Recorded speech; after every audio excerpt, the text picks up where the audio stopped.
Pia, from your perspective, what are the most common invisible stories that people carry that block their creativity? And how do those stories usually originate? Well, I think is on top of stories, I think there are also like these inner voices. I call it the inner saboteur. We all have them, just to normalize it. And inner saboteurs were often developed when we're children as a response to an actual or perceived threat to keep us safe. There's research on this that's actually really interesting. Shiraz Chamine, which I've just butchered his name, has done research on this, and he discovered that every human actually has the same saboteur, which is the judge. So I think sometimes those voices within us, judgment, criticism, the perfectionist, when they get active when we're doing something new, or we're trying something, or we're creating something that has a lot of meaning for us, So I think sometimes when those voices get loud, like, oh, this is shit, or like, what are you doing, or this is not perfect. How can you? This is not ready to be shared. Why is this even a good idea? Like all of those mechanisms, what they're trying to do is just keep us safe. Because when we share something that's really meaningful for us, something we've created with the world, we do risk ridicule or criticism or rejection. Those are possibilities. But we also have a chance to make an impact, to engage, to give, to share. So I think those voices can block our creativity. The story could be, well, I'm not creative. That's another protection mechanism. I'm not creative. Well, if you're not the creative type, then you don't actually have to take a chance and risk creating something that has really deep meaning for you and it failing. Right? Because the reality is, if you're a human, you're an artist at work. You are a natural born creative. That's that. So what stops us from being creative is the idea, belief, or story that we're not. And that also does the same thing. It keeps us, quote unquote, protected or safe. That's very interesting because I could relate a lot to that, especially to the last part. For many years, I didn't consider myself as a creative person. And I guess it was based on my own definition of creative or creativity. To me, someone who was creative, somebody who could draw, who could paint, who could act, sing, or do any kind of the art forms, the traditional art forms we know about. And for me, it was, well, if I don't have that talent, I don't have to be creative. I'm very analytical. And that was a story I've come to learn and realize later in life that even pattern recognition and those kind of things are our brain's way of being creative, that we have our own essence when it comes to creativity. And it has been hard for me to get rid of the story and to internalize and to know, hey, I'm creative my own way. And I think because of society, the way that we see just art. Now, you mentioned also, which was fascinating, the voices we have in our head, that anytime we try something new, or every time we try to express ourselves, we take the risk of being shame, embarrassed, or ridiculized. And one of the main issues I have, or one of the main problems I have with my brain is, are you working with me or are you working against me? And I get it. I understand that our brains were designed to keep us safe, not to help us thrive, and not to make us happy, but to keep us in the familiar. Anything outside that is dangerous. And my questions, it came to me, it's like, how can we start differentiating the between the voices of the intuition and the voice of fear masked as logic, realism, or practicality? Because one thing that I've realized lately, anytime that I'm trying to put out something new, if I follow my intuition, I have that very quiet voice that says, just go for it, go for it. And then I have a louder voice say, nah, it's not worth it, don't do it, you're not good enough. And just battling between those two voices, that it can, it's hard to take action, and it keeps us stuck because we are paralyzed. we kind of want to do it. We feel that we are inclined to do it, but at the same time, we're too scared to even take action. Yeah, I think it's interesting that you identified other voices because that's Mhm. important to recognize. We don't just have inner saboteurs, we also have inner cheerleaders, and we also have our intuition. And we get to choose who we listen to and who we let drive, drive the car, if you will. So I like also with my clients, I can tell when the saboteur enters the room. You learning to identify that voice of judgment or shame or fear or whatever label you give it. How does it speak? What's the cadence? Like when I heard you talk about the fear voice, it was faster. It was like, so that has a certain, like, we can learn to recognize it. And then when you went to intuition, it was very it doesn't simple and quiet, like not a lot of words, in the fear usually like loquacious as hell, but intuition is usually calm, centered, quiet. Just do it, Daniel. Don't worry about it. And I have that too in myself. Like when my intuition speaks, I access it in different ways. I find that when I get quiet and I meditate, like, and if I ask a question, usually I can hear that answer from that side. And so anyway, I was just going to say with my clients, sometimes it's fun to go, okay, well, what would the wise one, your gut intuition, your inner cheerleader, give it whatever name you want. What would they say in response to the fear? It's an interesting exercise. Like if you tried it. So if fear is like, oh, don't do that new thing, it's just going to fail. And da-da-da. Like, what would your intuition say to that part of yourself? Usually it says something really wise. Like it's like you can also have these voices talk to each other. You can get your intuition to handle that. As an True. experiment, you could just run an experiment. I think that right there is a key word to run experiment, because the reason why I follow a lot, well, first of all, before I dive into that point, it was fascinating because I didn't realize it until you pointed out the way that I refer to intuition and the way that I refer to self doubt. Yes, I said a lot of words very fast about self doubt. That's how my brain speaks to me, I guess. But intuition Hmm? is like very like calm, like, hey, go for it. And I've always expressed that way, but never connected those dots, which is very cool and interesting. But going back to the experiment, I think the reason why I used to still a little bit to some extent nowadays, but to follow or to be stuck by the fear is because I used to treat everything as a buzzer beater. Like it was all or nothing, like do or die. It was either a success or failure. Instead of treating them as an experiment, I used to have very high stakes on everything I did. And I think that happens a lot. I mean, I can only speak for myself, but I think it happens a lot to people because we attach our self worth to our ability to perform or to do things well. And if we can reframe and change perspective, say, I'm just experimenting, I don't care about the outcome, I'm playing around, it's around the play, maybe we can lower the stakes, one, and second, we can reduce that voice of the self-doubt, because one thing that I come to realize is that our brains are great storytellers. My brain will tell me stories that will convince me, yeah, I shouldn't do that. I mean, come on now. It's not even going to work. I should focus on something else. And always will trying to make me focus on something else. And battling that and being aware enough to detect, oh, this is just a story. Even though it's very compelling, still just a story. Well, there's so much I have to say to that. I'm going to start with one thing. You speaking of stories and beliefs, the belief I heard you mention was that we believe our value often, the big we, right? Believe that our value is tied to what we produce, right? So what we produce or how we perform or what we, that's what gives us value. That's what makes us have value. Well, what if you rewrote that belief and you wrote it to, I have value because I exist. Woohoo!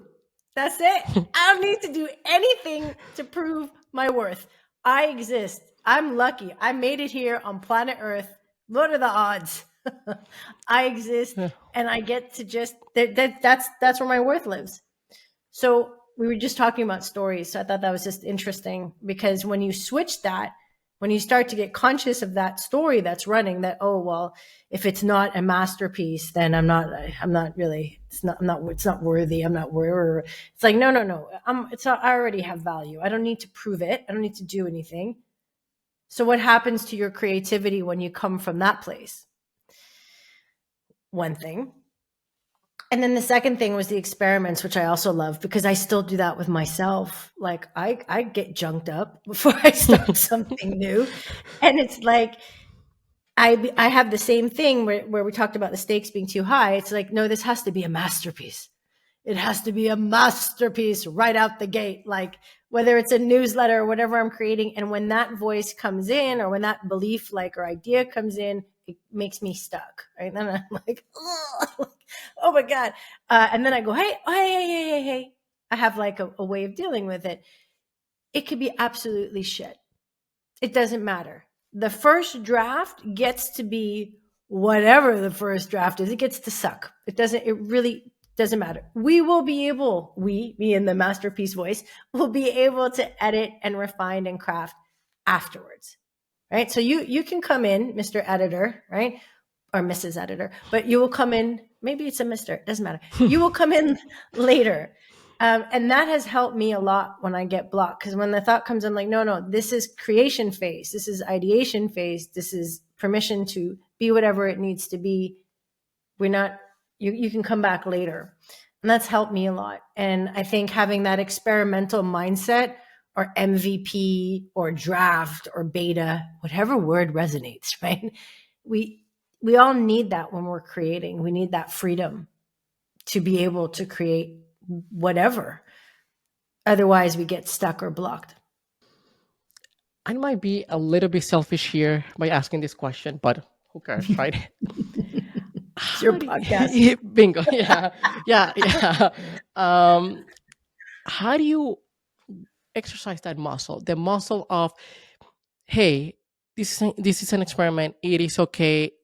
Just to release that block that we have in creativity, because the more we exercise that part of our brain, we create new neural pathways, and our brain neuroplasticity now it is being wired to embrace creativity.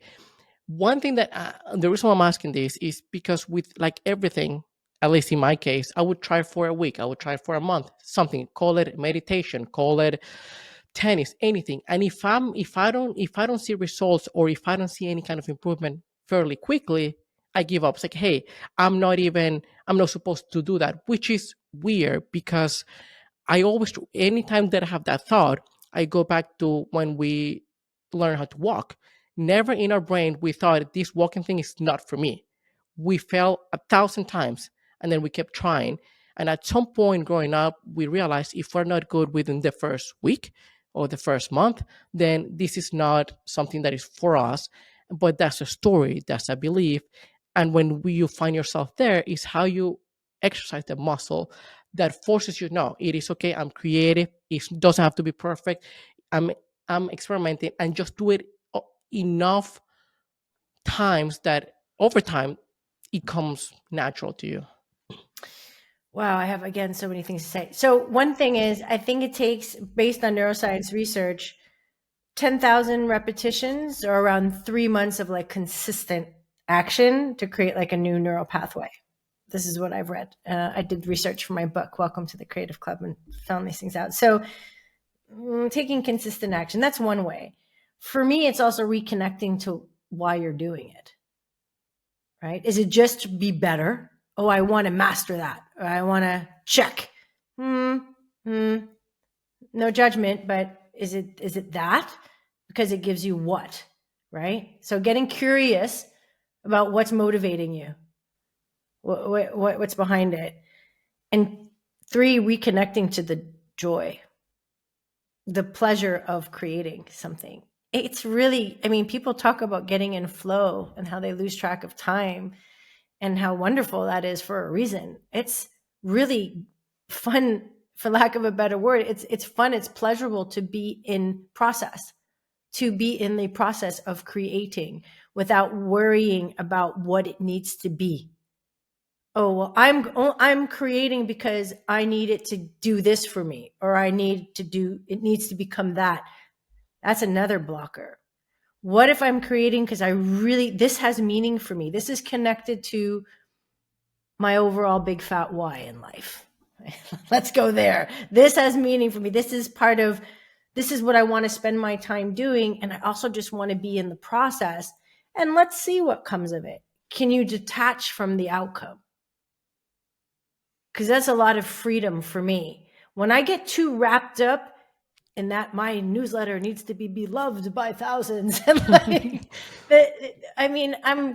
I lose sight of why I'm writing it in the first place, or my book for that matter, right? Yes, would it be nice if it was a bestseller? Sure, I'm not going to lie.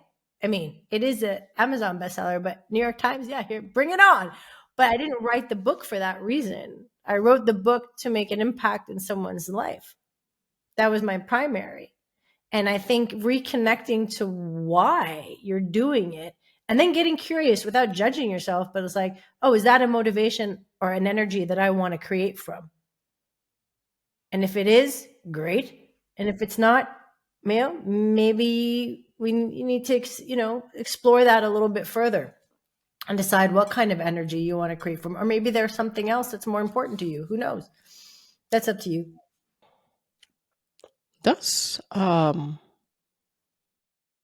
fascinating. So I know now that I need to try to list for 3 months at the very least to see if it gets wired in my brain. But it sounds a lot that you have to find something that aligns with you and Definitely. at a deeper level. And I guess that's why recently, or at least in the last couple of years or so, I've been, anytime I have a feeling, maybe I want to try something new or want to create or dabble into a new area, I ask myself, is this coming from a place of desire or intuition?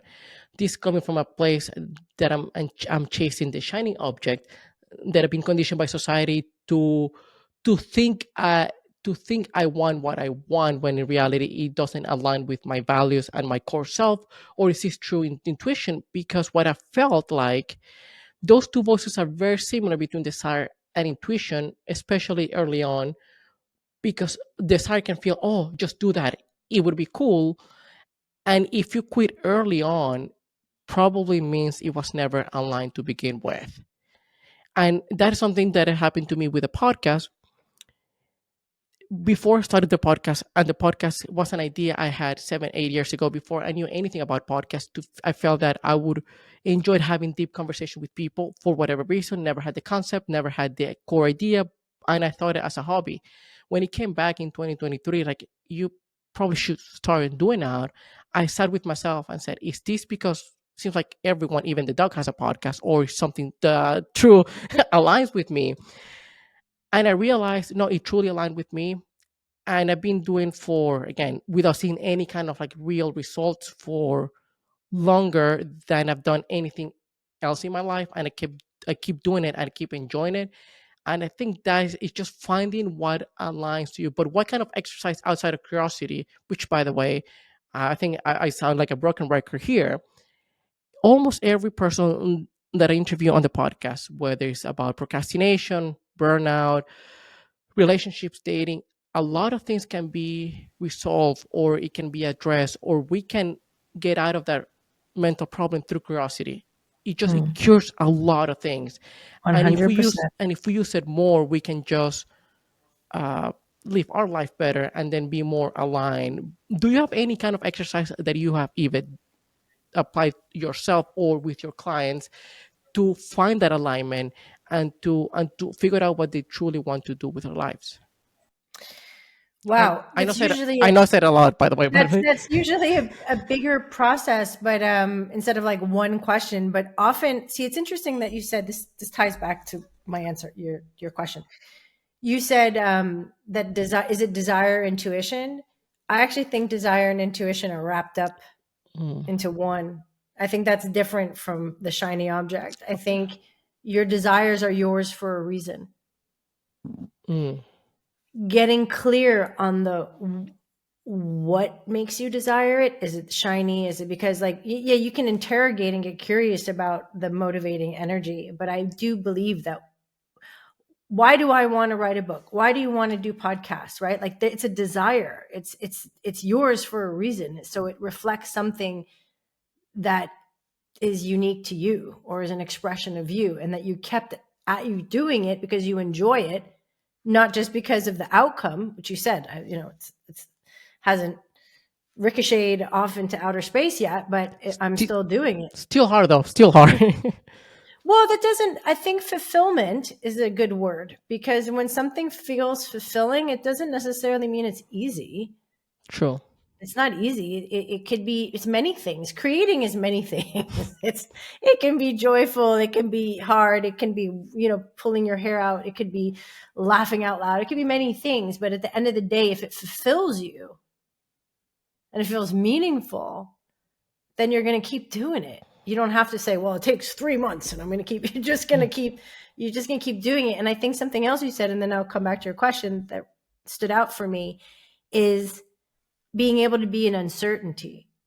So sometimes we don't know what the thing we're going to create will be. Not sometimes, like I would say most of the time, when you're about to do anything, like, oh, I want to do a podcast. I'm not sure exactly what it's going to be about, but I'm just going to have the courage and the curiosity to try it. I'm going to see. I'm going to see what happens.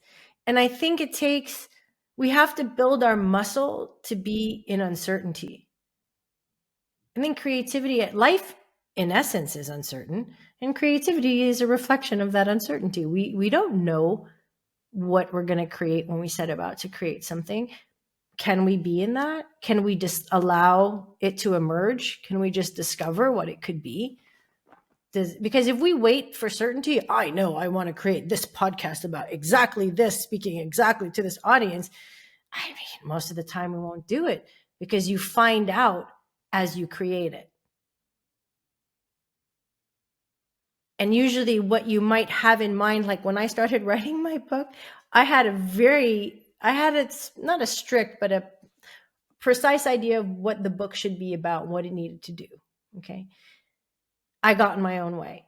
The minute I let that go, like, okay, whatever the book I'm meant to write is going to come out, and I'm going to let go, and I'm just going to allow and see what happens. I'm going to show up and keep creating, but I'll see what happens. Then the book I was meant to write came out.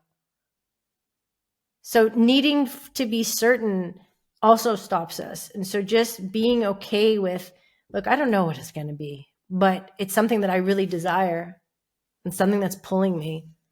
And so I have the courage to find out and to keep discovering, because it keeps changing just like we do, is, I think, really important muscle to build.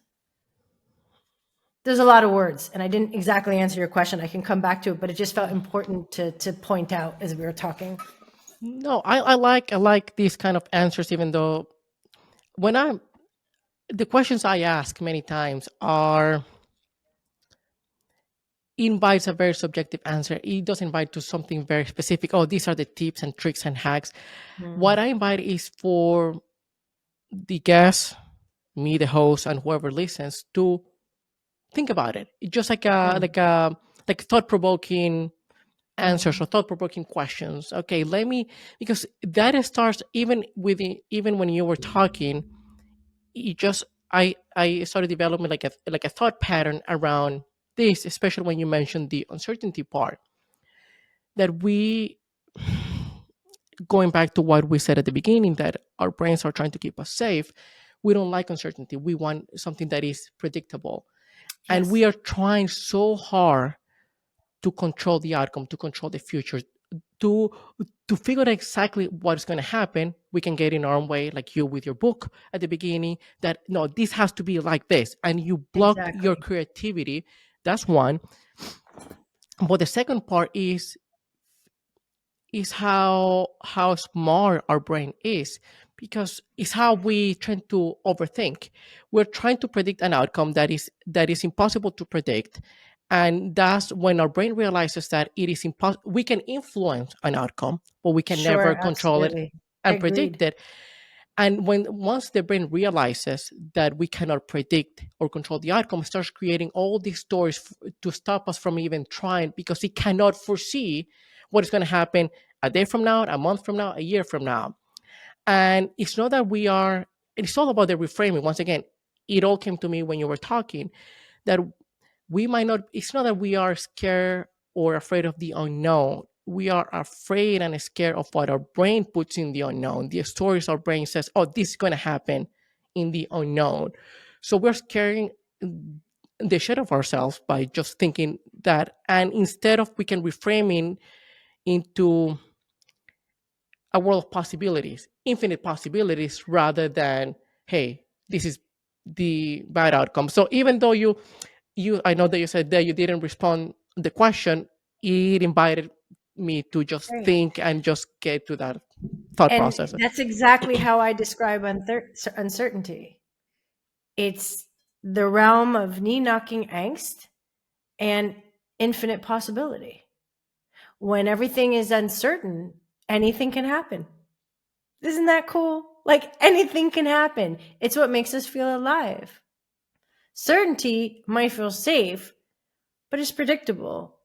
And usually it keeps us stuck in known situations or patterns when we're ready to move, because we are changing beings. We fluid. We change all the time. I mean, just look at nature, look at our bodies in many, many different ways. We are constantly expanding, like the universe, we're one and the same. So I think fulfillment is growth. Growth feels fulfilling. A lot of us are pulled towards something, but yet the desire for certainty can keep us stagnant, also creatively. So I think awareness is the first step to any change. Becoming aware. Oh, why am I still stuck in the same job or the same relationship when I'm not feeling it anymore? When I feel there's my intuition banging on my door saying, "Hey, hello, like let's move." It's because it's comfortable. It's known. It's certain in a way. And so sometimes we rather choose certainty because we know it than risk what we don't know. But I would argue when we risk going into what we don't know, it's when we feel most alive and when we create things we never could have imagined creating. So how do we support ourselves when we're moving into uncertain territory? There are many ways. We first of all, we don't have to do it alone. God knows we don't create in isolation, right? We can create together. Creation is like creativity is collaboration. There are many different partners and forms that can take. Two, we get a chance to get curious about what we believe and what stories we'd rather write instead. What helps me when I get anxious or when I feel like fearful about something, like I just say, hey, I trust myself. I trust life. I'm good. Thank you. We're good. I'm all right. Take some deep breaths. I mean, everyone will have different ways of doing things. I connect to my body. I get present, because the mind, when it's creating those stories, it's in the future. It's an illusion. It's creating a fiction, a whole narrative fiction about the future, and all of a sudden you're not in the present anymore.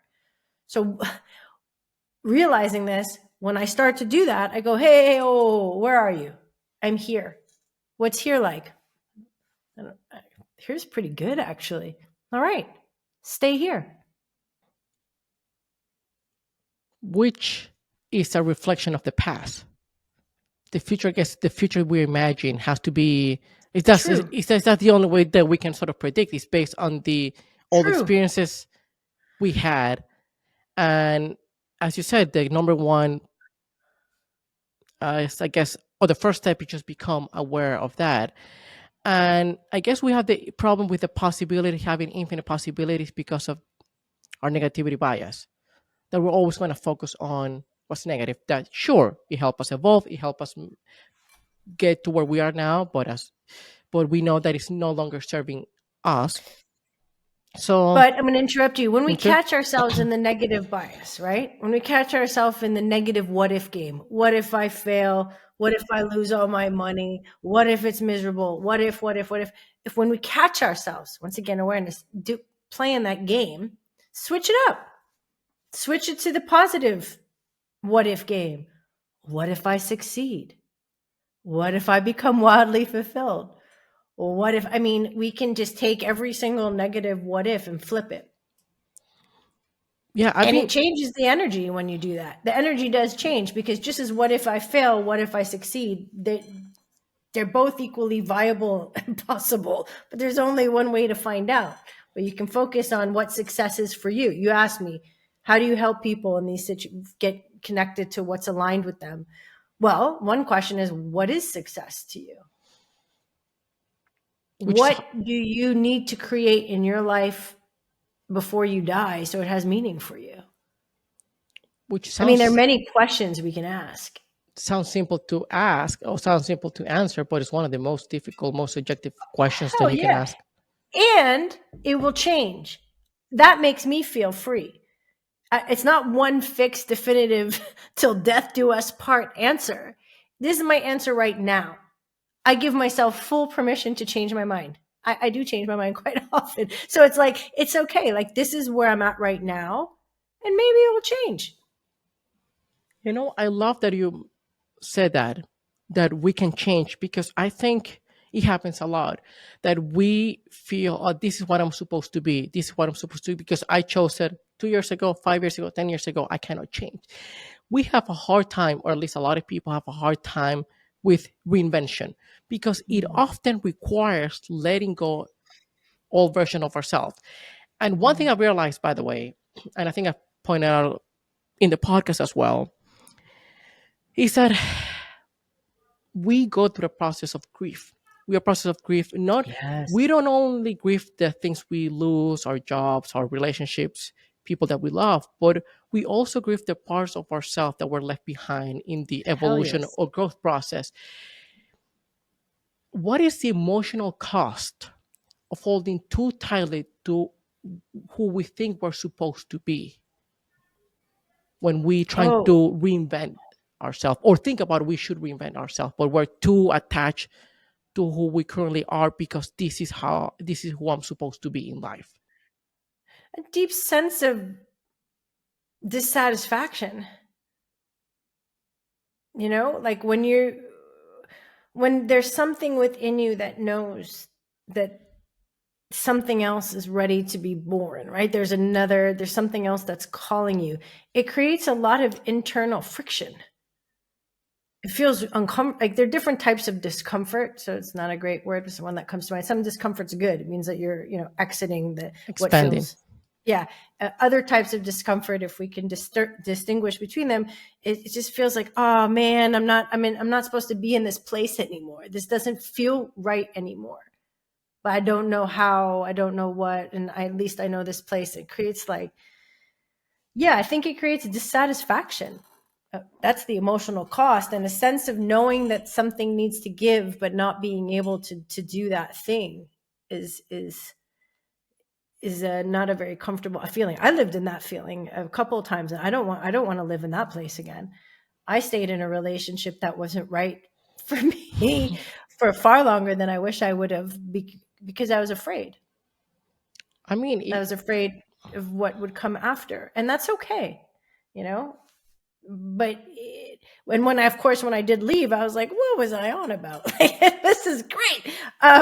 But it's also, being compassionate with ourselves, and sometimes it's a process. It takes time, and we're learning something in that process. There's value in the process, I even think if it's painful. So I don't know.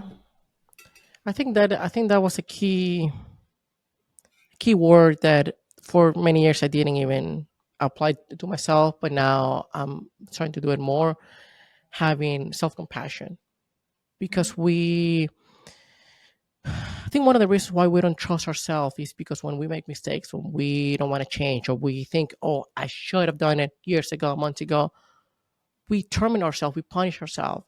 So it's Yeah. so hard to even trust ourselves when we are in a constant state of punishing ourselves and not having that self compassion. And one reframe, because I'm, by the way, I'm in a constant state of awareness and reframing, awareness and reframing. Awareness is the only way I can feel that I can push forward. If not, I'll be Mm. terrified with a lot of things. I'm always trying to find there's a polarity of things. If you can see something from a negative point of view, you can also see it from a positive Mm. standpoint. Whether it's something that I'm going to do, like you said, hey, we can fail, but we can also succeed. At the same time, if something happens to me in my life, okay, this is just an event. I get to choose whether I see it from a positive point of view, like this is something happening for me. What is the lesson Yes. Right. I should supposed to learn from here, or Right. I'm a victim. It always happens to me. Right.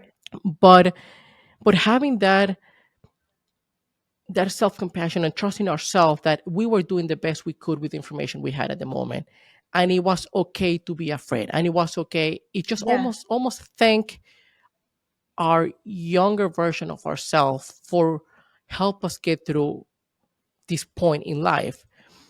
And I feel that that is something that not many people do. We're not wired that way. We're not taught that way. And it took me it took me over 30 years to say, okay, you know what?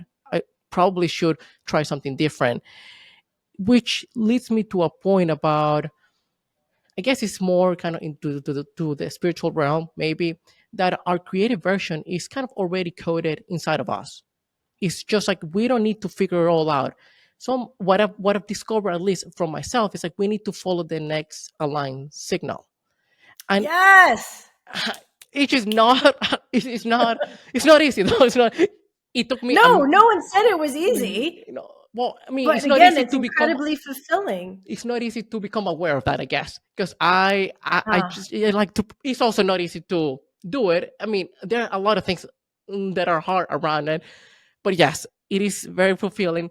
But I think that by doing that, we start stripping away what is not him or her, or that creative presence, until that version is all that is left. When you start stripping away this old version of us, it's just we need to go through a process of unlearning.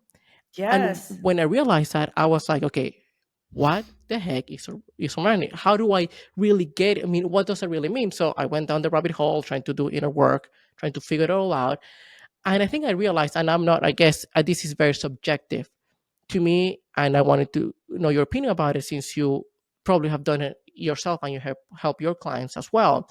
To me, unlearning has become a process not of forgetting, because we cannot forget that, but it's almost removing the influence of thoughts, of patterns and behaviors that were wired for our own survival. That's how we had to, that's what we developed in childhood. So people please, or to just do certain things because that's how we assure our parents, I don't know, validation, or a group of friends, but it doesn't serve us for a future expansion. It's almost the cliche phrase, what got you here won't get you there. Yes. So it's almost like it's not about erasing what it was, but it's about releasing what no longer needs to control who we are. Yes. And Okay. I have become very aware that I have moved most of my life unconsciously at Hmm. the time. I was being motivated by fear. Like fear was afraid of not surviving, afraid of not making it, whatever, just it kept me move pushing, giving everything I had to whatever was in front of me. And you know what? At a time, it worked. It helped me. It's a powerful fuel. It got me through a lot of things. I wasn't aware that was the fuel in my truck, right? And one of those ways, those patterns of being is like if something was in front of me, I'd give it everything I had. It also felt like a form of control because if I gave something everything I had, my absolute best, then usually the outcome would be pretty good, right? It felt like I was in control a bit, or it felt like I would not only survive, but thrive. And it was a mechanism that served me until it didn't, because it is myself up against a wall with my shoulder, when I could have simply just taken a deep breath and walked around it. Okay. That is, it's, doesn't really, it's not serving me. That fear is not serving me. It also has like a low level anxiety hum. No, thank you. No, thank you. It's easier said than done. I'm also raised in New York City. So I'm like a recovering speed queen, like fast, go, you got it, to the whole mix. Is a lot of patterns that need to kind of be like unwound like a braid. And you know what? My therapists have helped me come to terms with maybe that like rush feeling or fear, it might come up. It's a practice. It's going to come up. And then when I become aware of it, I go, oh, maybe I do better. Maybe I don't. Like, I'll give you an example. Over the weekend, a lot of stuff going on right now in my work. All of it's great. I'm very excited, but I'm feeling like I need to get ahead of this thing. So the old energy came back. I stopped it on Saturday. I became aware of it because I meditated. Okay. So when I was meditating, I felt my body, and my body was like, honey, you are tired. Like, rest. And so I gave myself a full day of rest. My husband and his kids were gone. So I was going to like optimize the opportunity, but I rested and I did nothing. Sunday came. I couldn't give it to myself. I felt too much like, oh, I have this time. I need to use it. And then I realized that I pushed myself too hard again. And so instead of getting judgmental or, oh, why did I do that? I said, it's cool. Look, you gave yourself one day to rest. That's an improvement. Normally you would have given yourself 0 days. And you know what? You keep practicing. Next time you'll give yourself 2 days. There are also situations, usually I'm much better at this, but I'm in a context. And I think that's going to be a practice in my life, to catch myself when fear is behind me, or when I'm pushing up against something, or when I'm forcing something, and to go, hey, that you don't have to move this way. It doesn't have to be this way. You get to choose. You don't have to do it like this.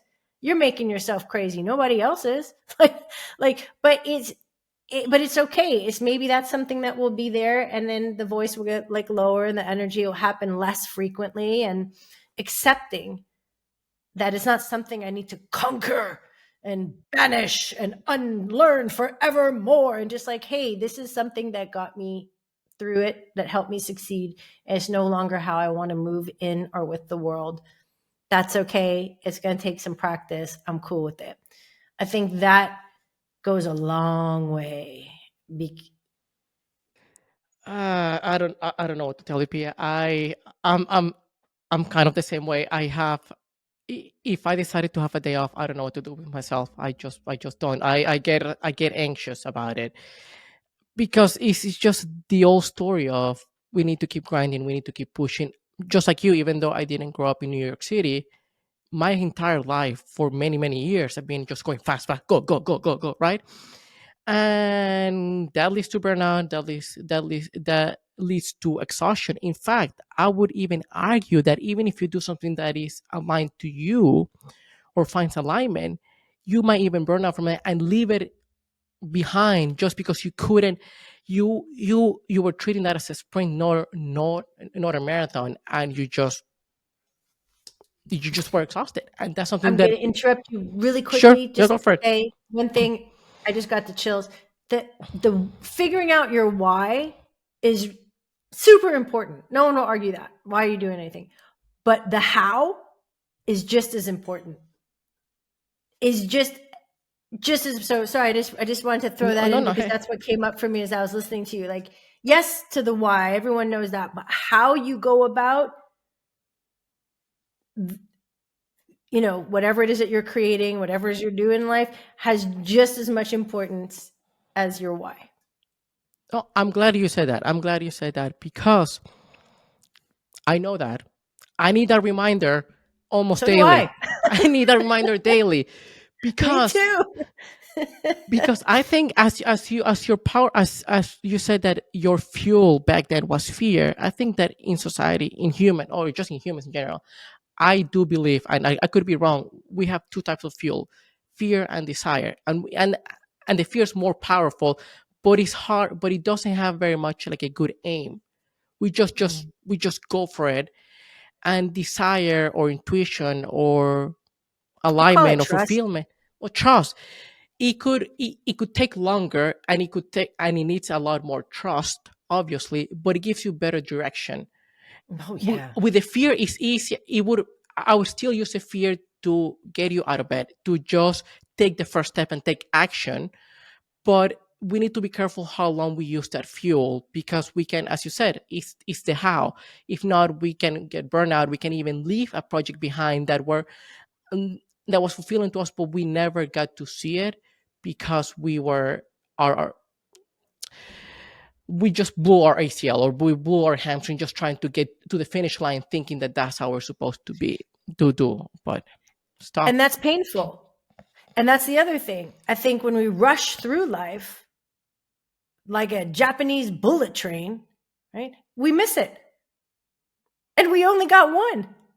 And it's like we're not even stopping to really enjoy, like, ooh, this little life thing I got going on. This is nice. Like, the how also allows you to enjoy whatever process you're in and really be present, rather than being so future focused that you fast forward and you reach the thing that you wanted to reach. And then guess what? When you reach that thing, there's gonna be another thing. And then there's gonna be another. It's never gonna stop unless you stop it.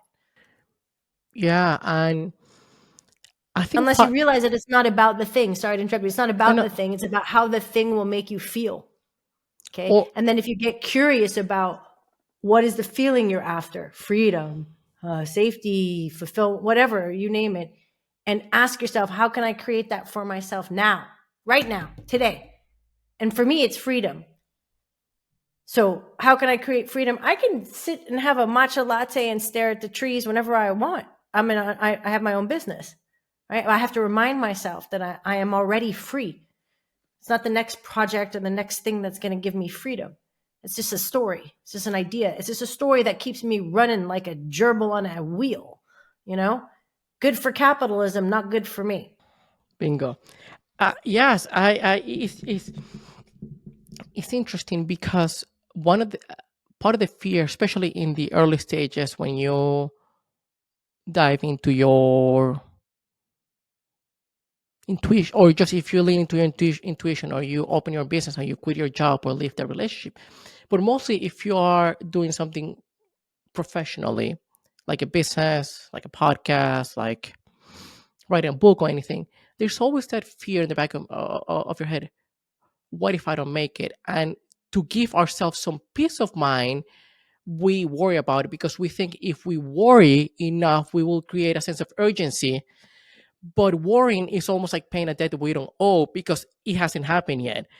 And having that mindset, having that awareness that I don't have to worry, I have to just trust the process, trust that things will come, is it's just hard. And that is something that I have to come to at peace with the podcast. Again, I don't know if the initial goal was to grow, have one of the biggest podcasts, sure, but what if that's not um in my,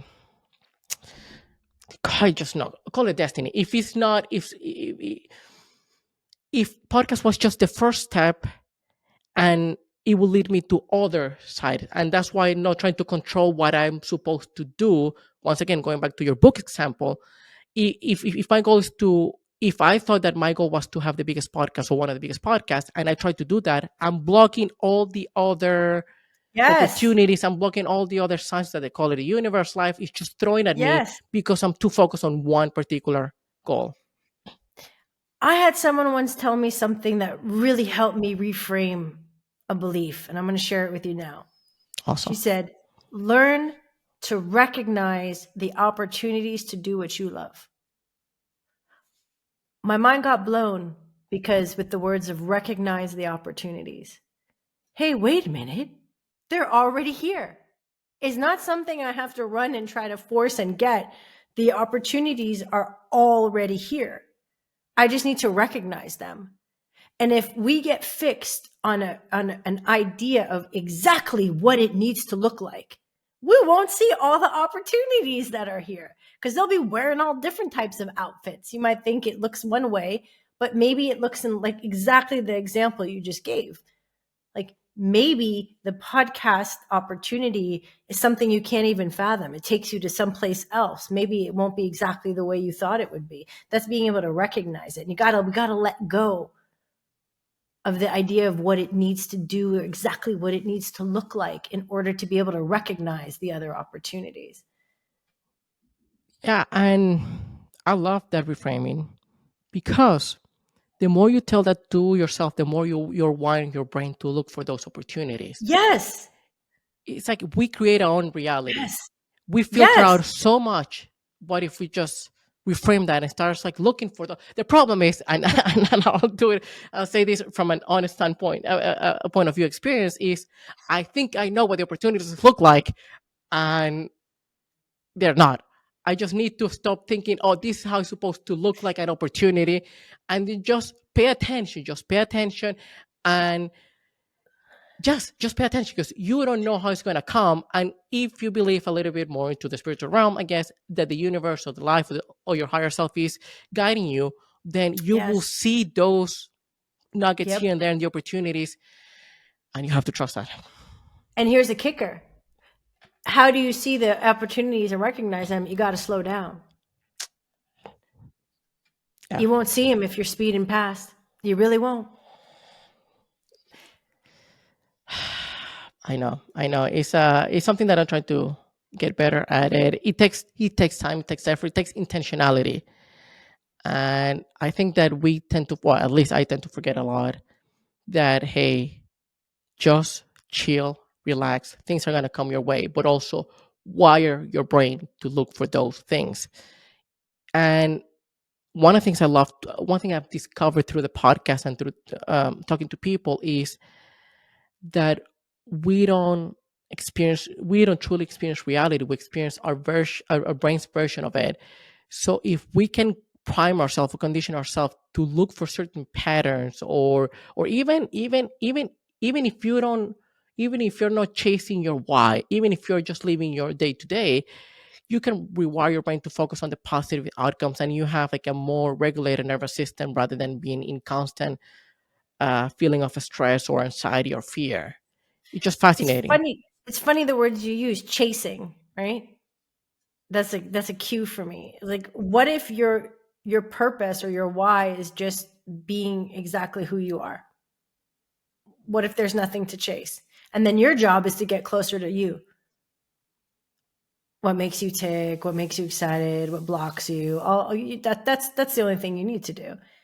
Because when we get connected to who we are, whatever we create from that place is gonna be unique. It's gonna be creative. That's a definition of creativity. Creativity is not predictable. That's not creativity, right? It's the polar opposite. So creativity is a unique expression. Unique expression. No one sees the world the way Daniel does, right? There's only one Daniel in this whole world. So of course you get to you and that you make and express from that place, the more creative it is because it's original.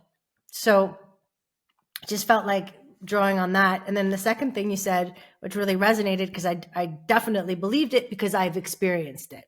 And I would invite people to experiment and see what happens. So for example, if you believe people are shit, right?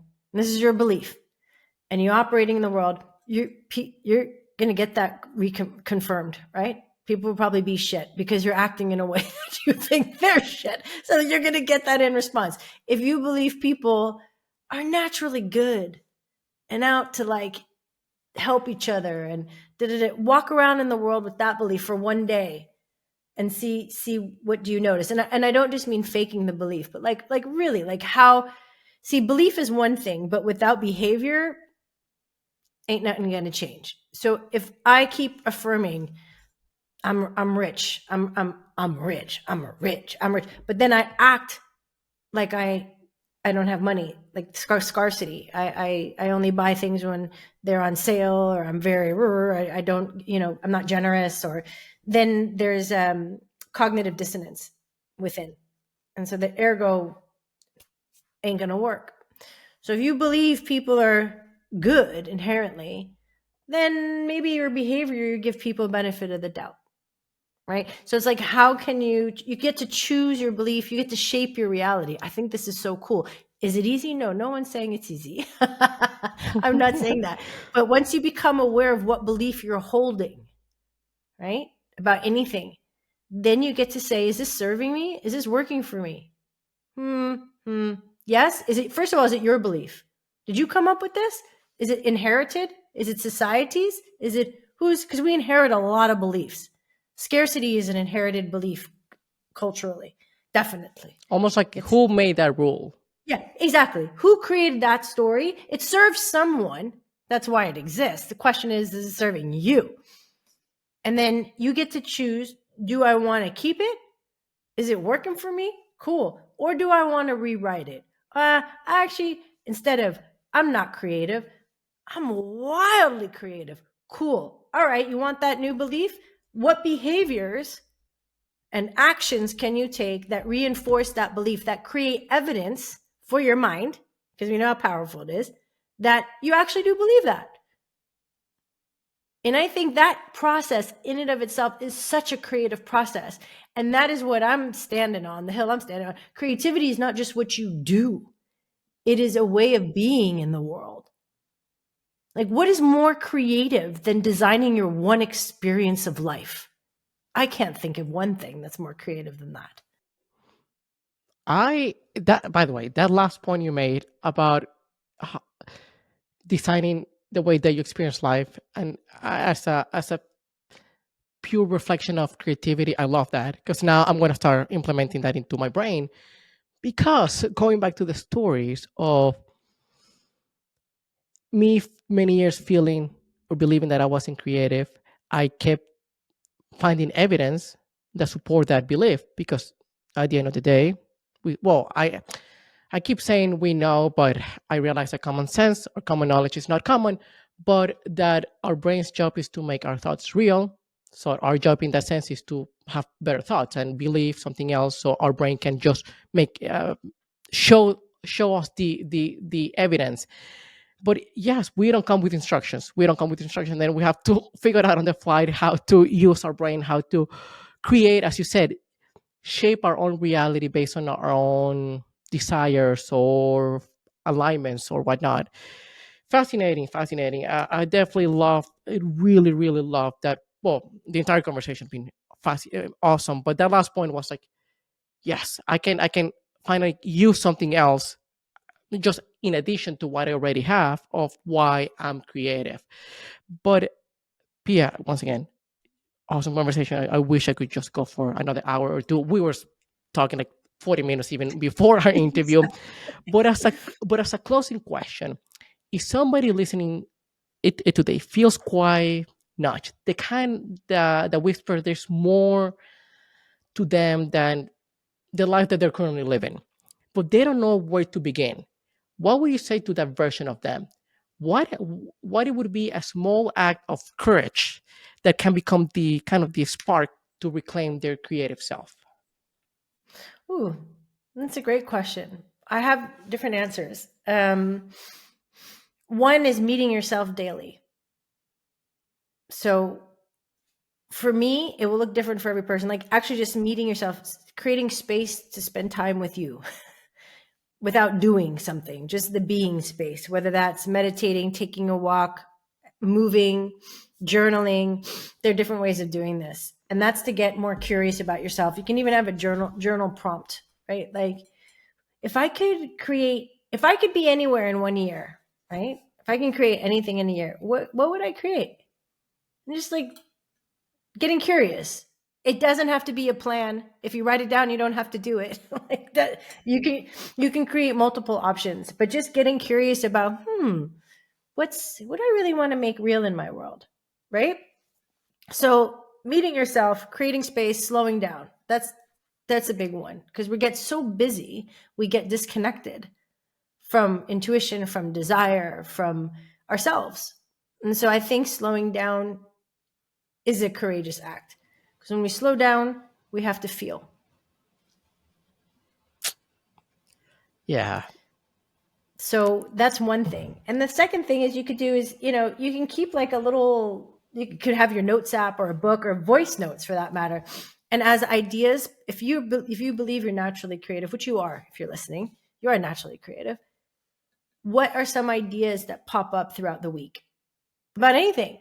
And just getting curious, like allowing, like, what ideas do I have about things I want to do, what I want to create? Could be a recipe I want to make, it could be anything, but just like capturing them. Then at the end of the week, looking at the ideas that you have and picking three, maybe the three that scare you the most, or like, and actually doing them. And as we said earlier, I think seeing it as running experiments that bring you closer to sort of who you are and what you want to create is a really empowering way of igniting your courage and exploring what it is that you're being called to create next. I love that, and I think yes. Part of the going back to the story is busyness. It's a story. It's a story. Yes. The especially in this country, the hustle, the constantly just being doing, grinding, and not slowing down is just a story. It's just a story that we is very ingrained into our subconscious mind, and we feel that that's the only way that we can succeed. That's the only way that we can make it in life. That's the only way that we can achieve our dreams. When in reality, there are multiple ways of doing it. We just need to believe and change the narrative. But yeah, I And just neuroscience helps us do that, by the way, or how the brain functions. I mean, it's old research, but in 1926, there Wallace Graham Wallace, I think, doesn't matter. I might have flipped it. See, making mistakes, no problem. There are like four different stages in the creative process or creative thinking that he identified, and one was preparation. So it's like research. You have an idea, you start to prepare, you start to do something. The second one, let me see if I get this right. It's not illumination yet. Incubation. So that's like when you stop doing the task. Like, so you're researching or you're preparing and you're focused.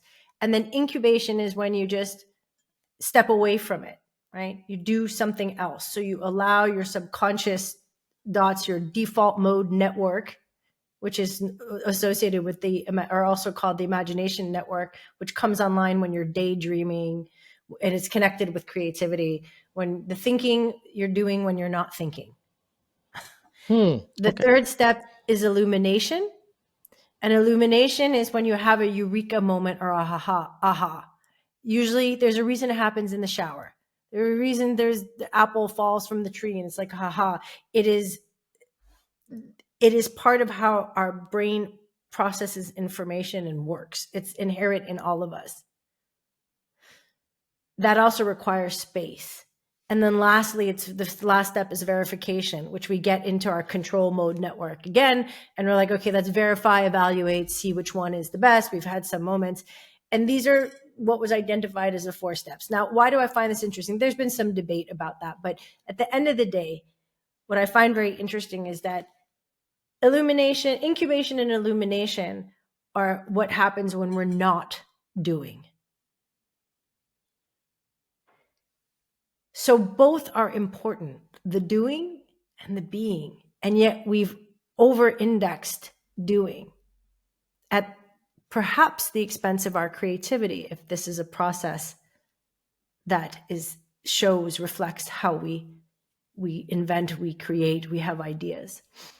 So if you don't take our word, my word, like, why should you, to slow down, I would invite you, because I think everything should be known through your own experience, right? So the best we can do is get inspired and then try it ourselves and see if it works. But try creating space and see what happens. I think well, first of all, I really appreciate that insights from that study back in the 20s, because I've relied a lot in neuroscience to change my belief systems. Once I had a deeper understanding how the brain works, I was like, okay, I have a lot of Yeah. control over this, so let me start changing narrative around that. But I think that it is so hard nowadays to uh, be by ourselves or just being, because of how distracted our world has become. Mm. And people haven't developed or they, their muscle to deal with their emotions has developed some atrophy, I guess, because you have many people don't, including myself, every now and then, when some emotions come, especially if they're negative, we trying to numb them by scrolling, by playing video games, by watching TV, some people by smoking weed or just anything.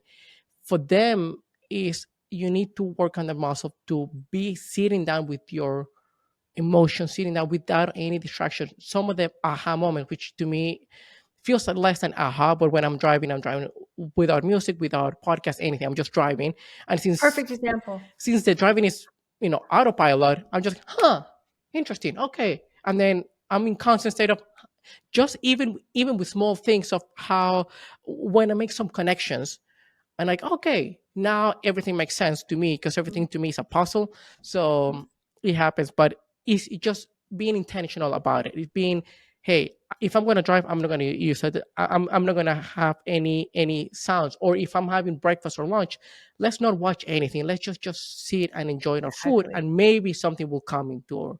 Exactly.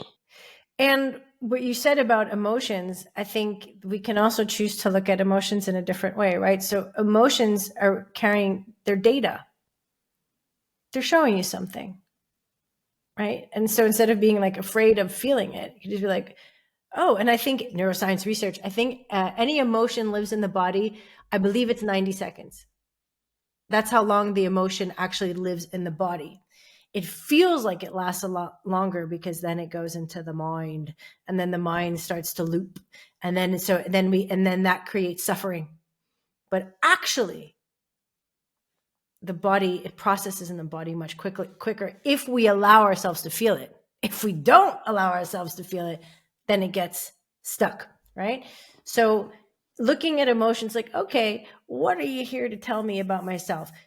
For example, if you're angry about something, that could be a signal, like I asked you earlier, like what value is being dishonored? Is there a value, something that's very important to you that someone else is stepping on? That gives you data about what matters to you. Cool. That's how you can also use it. You can like turn it around. So we, once again, get to choose how we see things that can help build our own resilience to being with things. Which goes back to curiosity. What I've realized, especially nowadays when a lot of people get triggered easily, to me, it's hard for me to get triggered because the moment I feel the emotion, it's like, okay, why am I getting triggered by it? And then I start exploring, start digging, and then I find the underlying story or whatever. And Yeah. it's hard for me to take things personally because nowadays I just understand that very few things will probably trigger me. And if somebody says something or somebody has an opinion, I'm trying to see why the other person is doing it. So it's more about them and how they feel and what they're reacting to rather than trying to attack me. It's a form of a defense mechanism. So yes, triggers, fears, they're all signals. They're just information, as you say, data to explore exactly where we are not free. Once we address them, then we get to that freedom of, hey, it doesn't have any weight on me anymore. Yes.